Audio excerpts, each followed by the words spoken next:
Sorry. Hi guys, we are back for more Nagash. Right, we're gonna jump straight in. You're probably aware of most of the mixes that I use. This is going to be Gryphcharger Grey plus Skeleton Horde for his face. We're gonna jump right in and put that on nice and easy. For a lot of these locations, I think so. When I approach painting a model, I try to set the most dominant or most important parts of a miniature first in their respective color. So what I like to do is I like to block in the flesh first, because for the most part I have a pretty strong idea of what color the flesh, or in this case skull, of a miniature is going to be. So I like to put that in because I know that's going to be a fixed point within the color scheme that's not going to evolve too much, I feel. So if, for example, you've decided on a shade of skin tone, you put that in immediately, and then you can kind of build the rest of the color scheme around it, assuming you haven't, of course, already worked out all of the colors and the nuances that you wish to incorporate into the color scheme. So this way, you can sort of make your decisions in relation to this one fixed point. Because for the most part, I think our eyes understand that something is skin colored when, well, it is skin colored.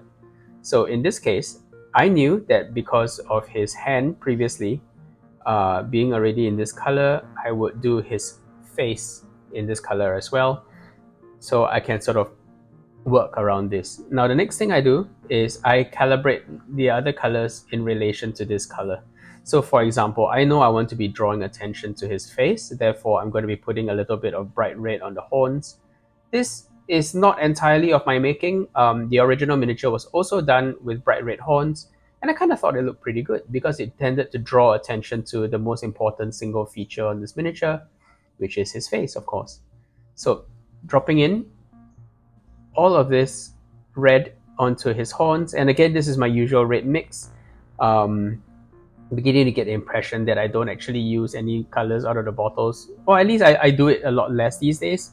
So pardon me if that's slightly confusing, but all of the recipes will be in the description of the video. So be sure to check that out if I go a little bit too fast. Anyway, this is Blood Angels Red plus Gryphhound Orange. I always mix that up with Gryphcharger Grey because it's a lot of Gryph and it's slightly confusing. But yeah, the reason why I used, ooh, that's interesting. The back of it doesn't actually have, so the back of it will have to be gold, I think. Yeah, sometimes with these earlier models, the continuity of the detail sculpted isn't actually there. So I'm not sure why Gary Morley chose to stop the detail onto the back. It could be that he ran out of time, or else he always intended for the back to be a lot less detailed than the front. That's interesting. And that's something that honestly you don't see very often these days, because I think with computer 3D sculpting, it's a lot easier to replicate front and back something than it would have been in the old days. I mean, can you imagine all this like little gemstones and so on would have to be replicated on the back as well? So that, I imagine, would have taken a great deal more time if you're doing it by hand. So there we go. Okay, I'm going to jump in to do the regular bone, just like we did on the staff. So this is Skeleton Horde, fairly straightforward.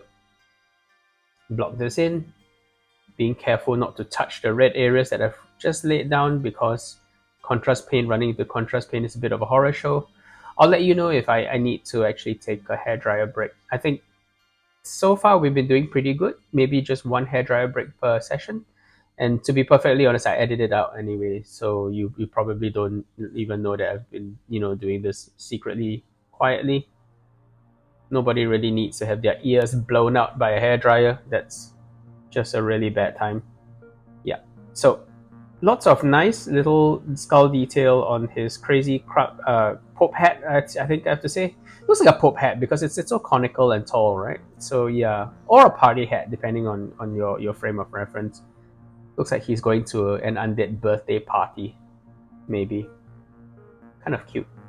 I don't know. I've grown to love this model a little bit. I think I must admit, when I was a kid, looking at this model, I always found it was a bit silly looking. There was a lot going on detail wise, and you can sort of tell that the miniature was technically well sculpted. But I think I kind of struggled with the idea of incorporating this guy into my army, because, as I mentioned in the past, my group didn't really play with special characters, and there was no real character analog for this guy. It's not like there was a generic option for like giant leech dudes. So yeah, this guy never really made his way into my games, which is a bit of a shame because he's a really nice model in hindsight. Young me would have balked at the idea of painting this model though, because it's just so much detail on the surface, and I think I would have been a bit of a panic without having at the time contrast paints at my disposal. Contrast paints now make this so much easier. I wouldn't call it easy, but easier for sure. So the bone areas are in. I think that looks pretty good.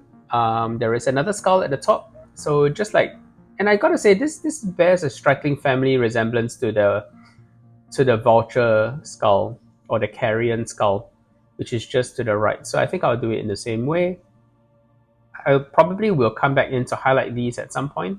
Now I always make the mistake of saying that I would do a thing and not necessarily doing it later. So please, if I never really get around to it, please be gentle.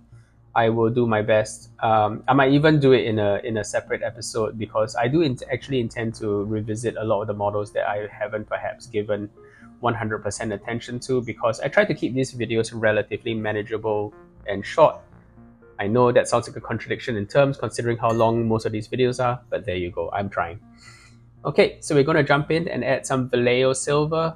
Model Air silver is the best silver, prove me wrong. And this more than likely is going to be gold at the end. So a nice base of silver and then a wash of gold wash, which is my usual Nazdreg yellow plus Seraphim Sepia. Should do the trick to get the brightness that I want to achieve out of it. So I'm going to give this a little bit of time to dry, and I'm going to jump onto the back first. And then just sort of lay these in carefully.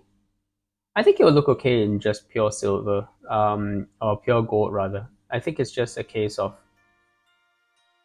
it's another way that I can differentiate front and back, I suppose. Not the worst thing in the world, but if I'm to be honest, I would have preferred it if Gary had actually sculpted the back as well. But sometimes that's just how it is. So I have a bit of a pool forming. So let's just take some of the excess out with a clean brush. Wash that out, clean that out, and then make sure that it doesn't seep into the red too much as well. Okay, cool, that's fine. So let's continue.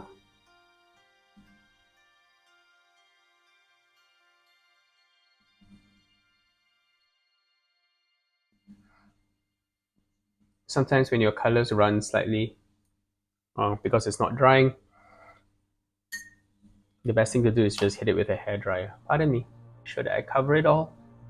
Got a little bit on the skull, but that's going to be okay. One thing about making mistakes and getting paint where you don't want it to be, sometimes you have to take it in context, right? Like, yes, it's a bit of a disaster if it sort of wicks and runs all over the place, spoiling the color and making a less than clean base for you to put your highlights over.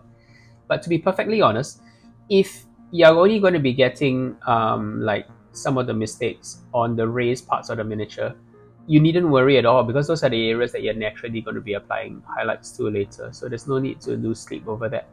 In fact, sometimes I just don't even bother to touch it up. I just go straight to applying the next highlight directly over the error, and that fixes it just fine. It gives me a warm fuzzy feeling because I feel like I've skipped a step, or I've just been really clever about it, when really all I've done is I've come in to touch up. So you can see on his face I've got a bit of the burgundy on his cheek.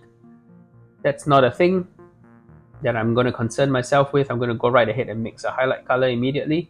This is using our silver gray, and I'm going to just apply this. Let me make sure it's at the right consistency first.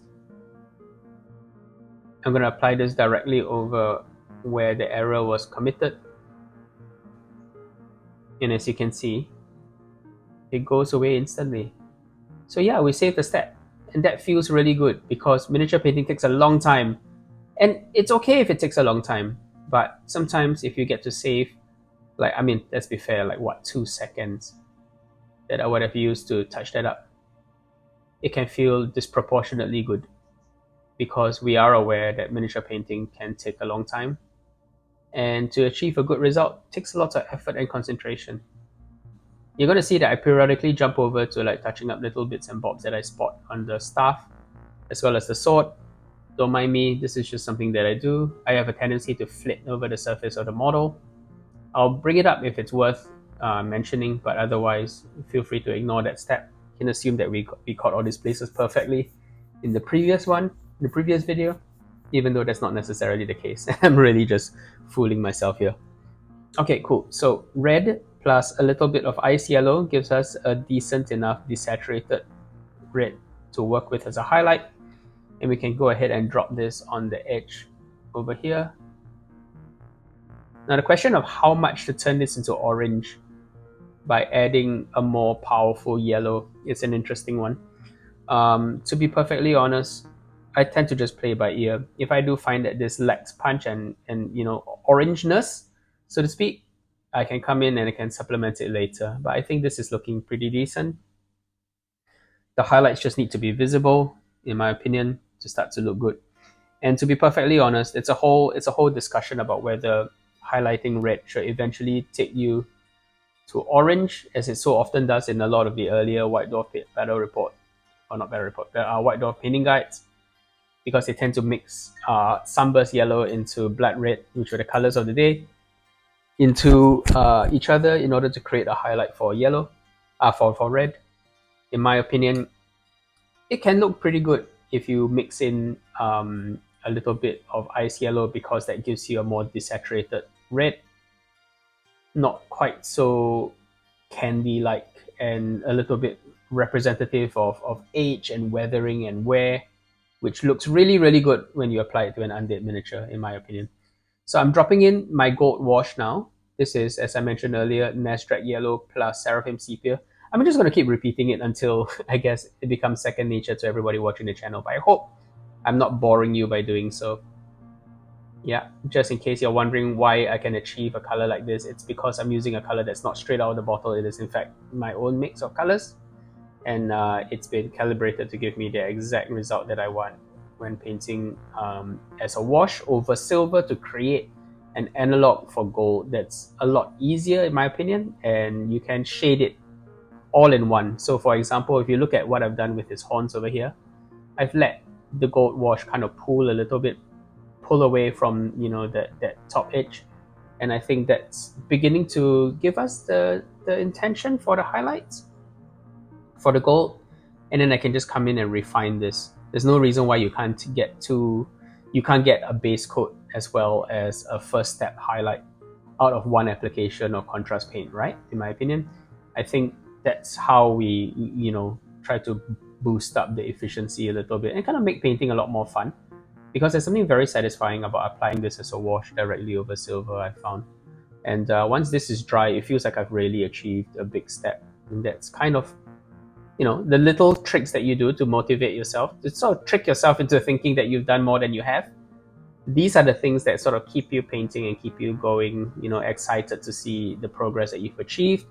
When I was a kid, the best feeling in the world, and to a certain extent now not so much, but yeah, every now and then I do create a model or do something hobby-wise that gets me really excited to check it first thing in the morning. That's the feeling that I'm trying to create, or to replicate in that sense. And I hope that's a feeling that you'll get to experience as well. So that sense of excitement when you look at something that you've done the night before, knowing full well that that's the best model that you've done to date, that early morning excitement really does spur additional desire to keep getting better and improving in this hobby bit by bit. And it will come.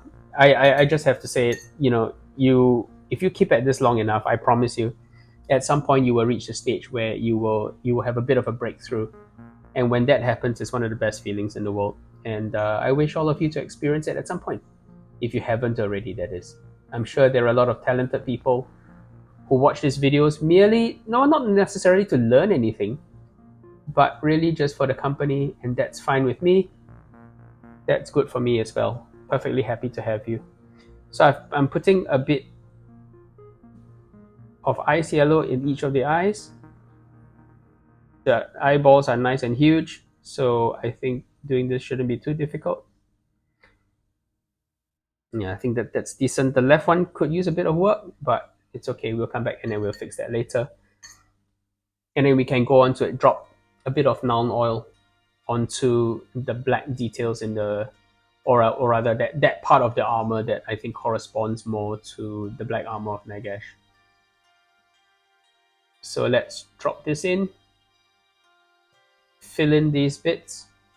Sometimes when you paint a model that has a lot of metal work, it's a good idea to decide early on in the process which bits are going to be gold and which are going to be silver or other metal colors, simply because that kind of planning can lead to a more organized looking miniature at the end of the day, something that isn't just a riot of metal colors playing over the surface, which, don't get me wrong, can be its own thing, can be a lot of fun to do as well, but sometimes a little bit of chaos doesn't help the readability of the miniature. It can look messy and kind of all over the place. So if you take the time to plan this out a little bit, you can get a model that kind of has the right look, which can be very, very appealing.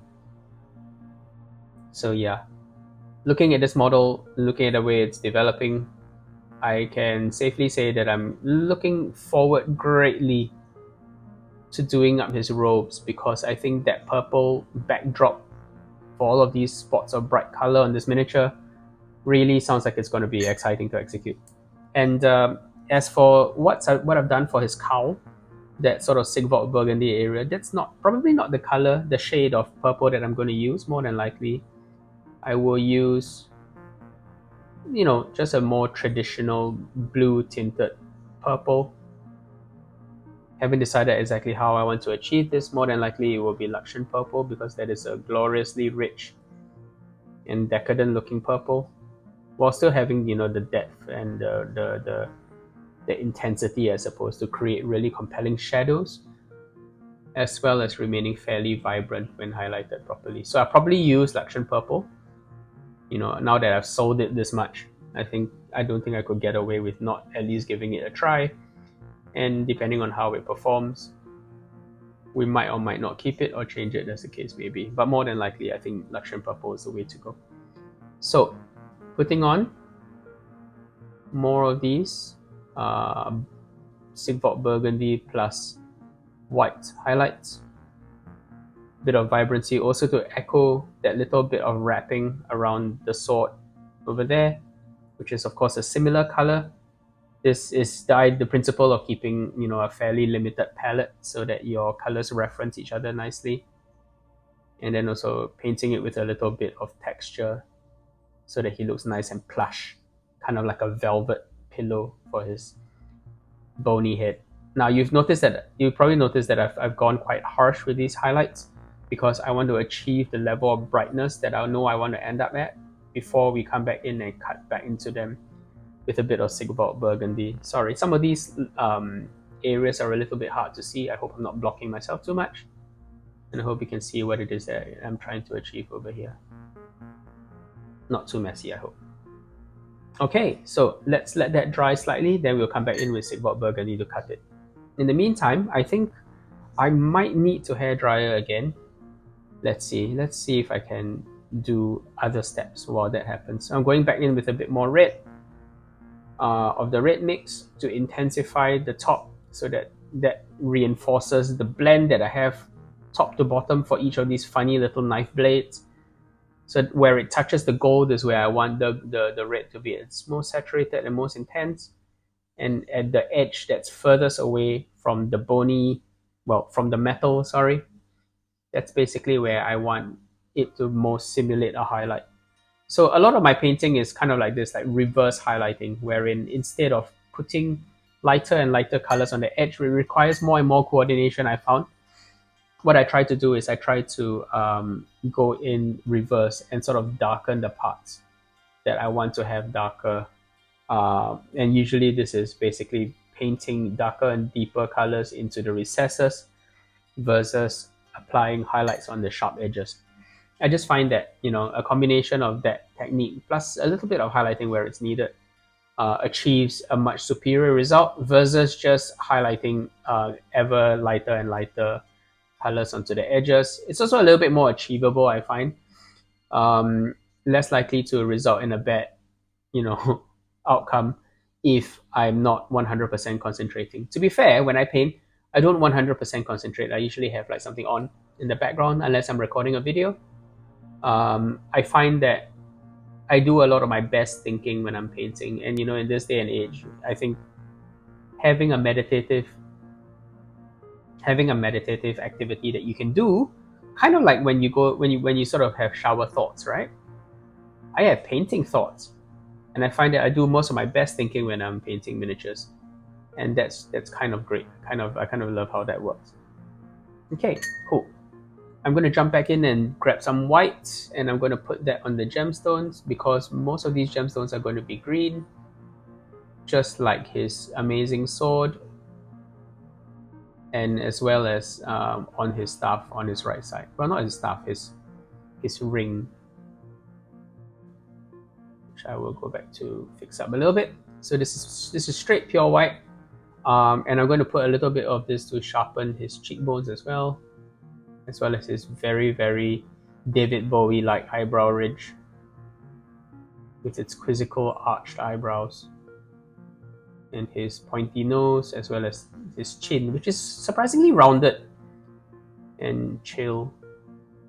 A little bit of a highlight for the central teeth, just to reinforce the fact that his teeth are sitting on an arc and not a perfectly straight line. And then now's the time when I get to come in and sort of adjust the eye. Really, I think what it needs is a bit more red.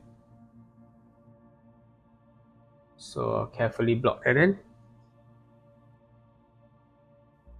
And I will come back in with ice yellow to reinforce that.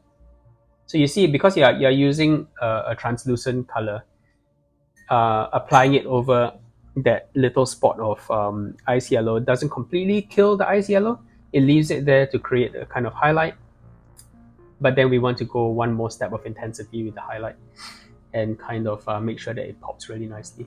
So next we're going to grab a bit of silver as well as our gold mix, and we're going to just use that to apply highlights where they are needed on the gold, sorry. And I don't think we need to go very, very strong into these. I think it's just a little bit to emphasize the edges and to bring out the idea that there's a bit of a fade going on the back.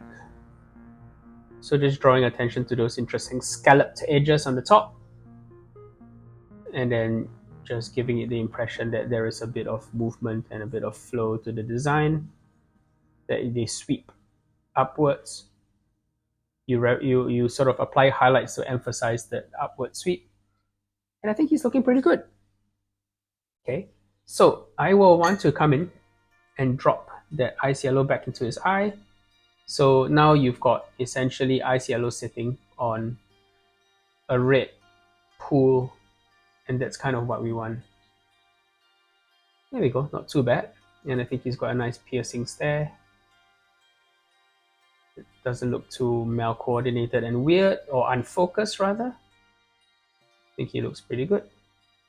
Okay, so I'm gonna go into my paint collection over here and grab some Mantis Warriors green, which is the same green that we used previously on the sword as well as on his ring, and we're going to re-establish a bit of green in the gemstones. And that's not dry. Huh. Oops. Or it was dry, but I kind of scrubbed it off by accident. Okay, let's drop the white back in again. Sorry about that. Again, all mistakes are shown because that shows us that, achieving perfection with your every brushstroke is unrealistic sometimes, and I think it puts too much pressure on us. So I'm going to grab this green again, and I'm going to use a little bit of it on these ones up here first. The first application you'll find isn't going to be the strongest, I feel.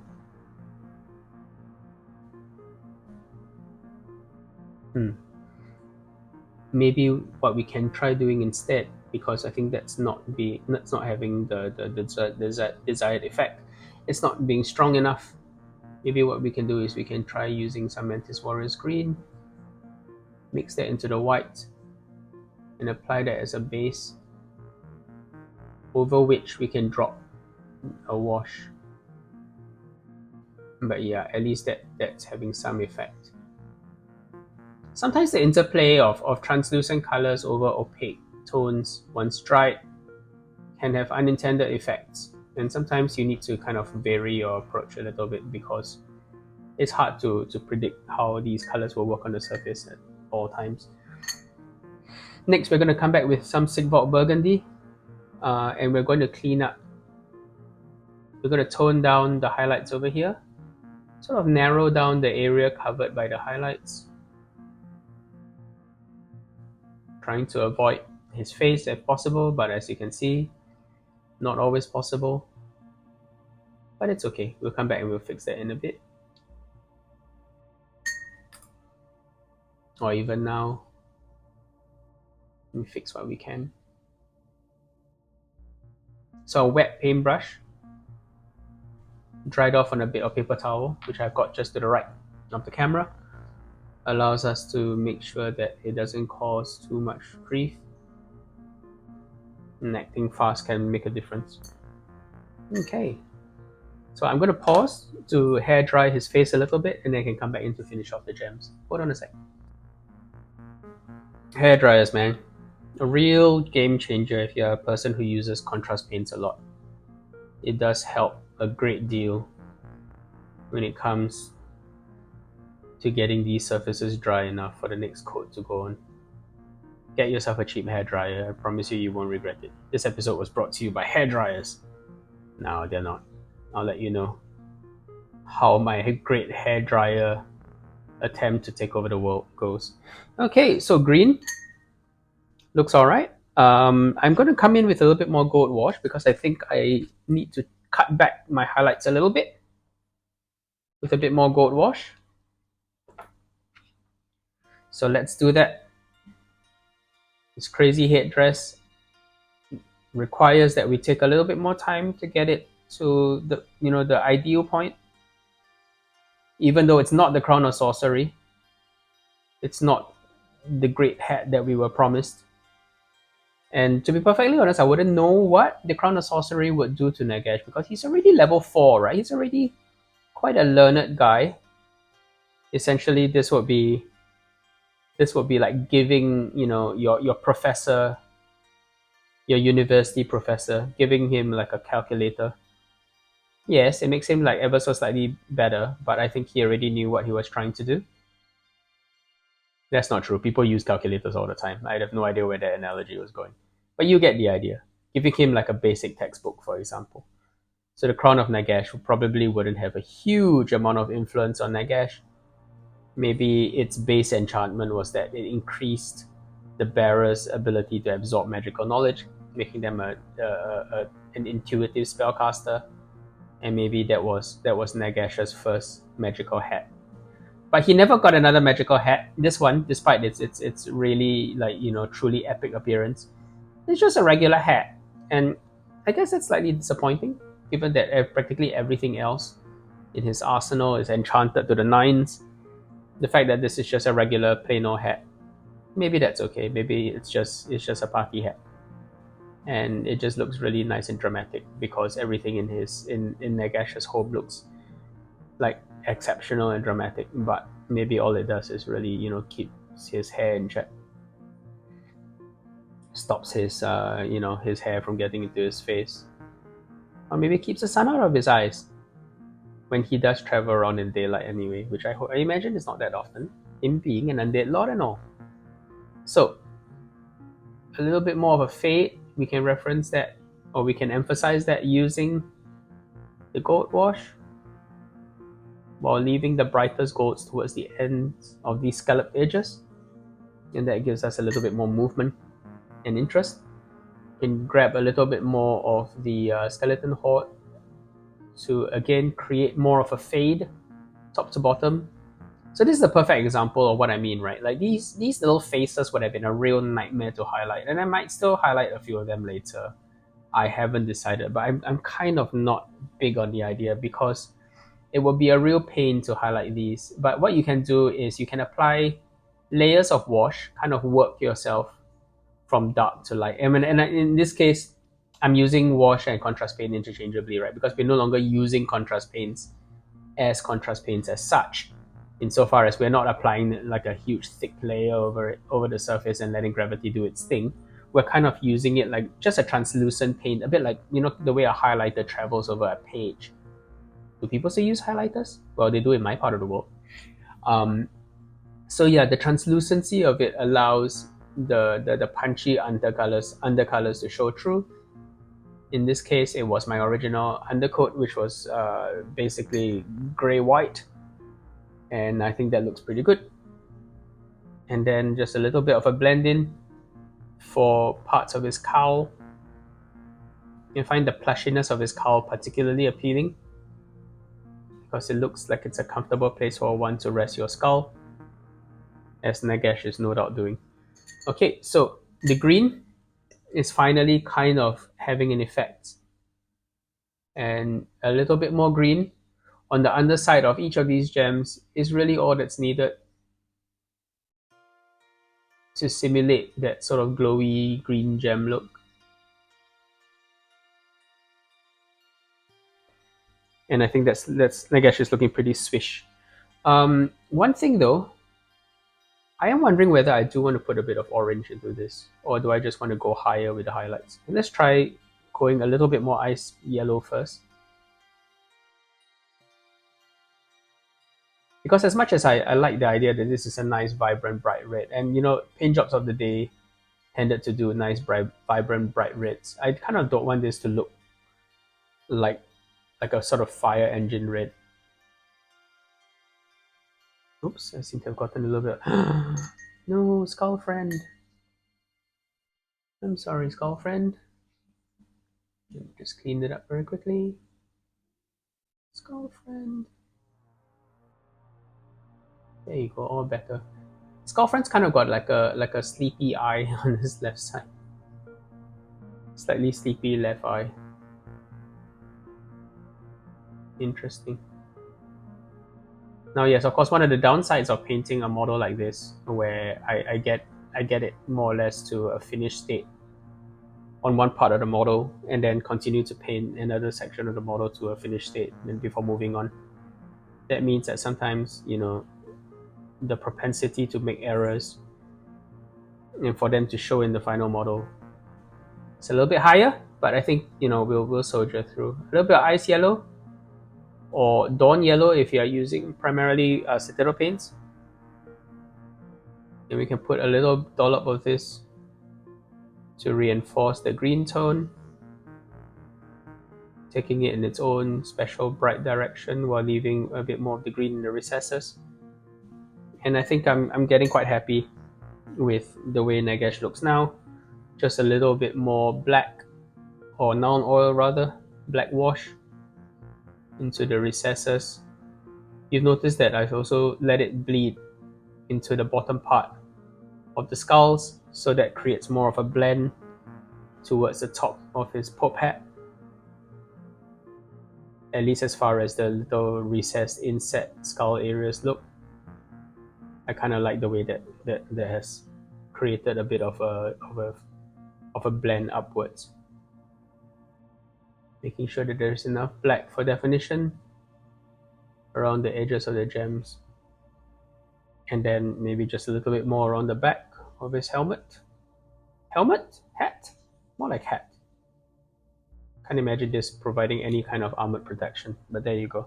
Okay, so I think I'm pretty happy with the way that looks. And as I say that, of course, I spot a little area where I feel that a little bit more gold wash might be good. Don't mind me. It's a lot of back and forth on these videos. I hope you don't mind, but that's just how painting is sometimes. And the models, like I say, the models are always done. Only done when you say it's done. But yeah, okay, I'm quite happy with the way that looks. So I'm going to call it here for now. Alright guys, I hope you enjoyed this, and we'll come back and we'll add another section to Nagash tomorrow. But yeah, as you can see, I think he's coming along nicely. His sword, his staff, as well as his mug are looking pretty interesting. Third friend's looking very cute. Okay, thanks guys. Have a good one. Cheers. Bye-bye. Let me push this back. Bye.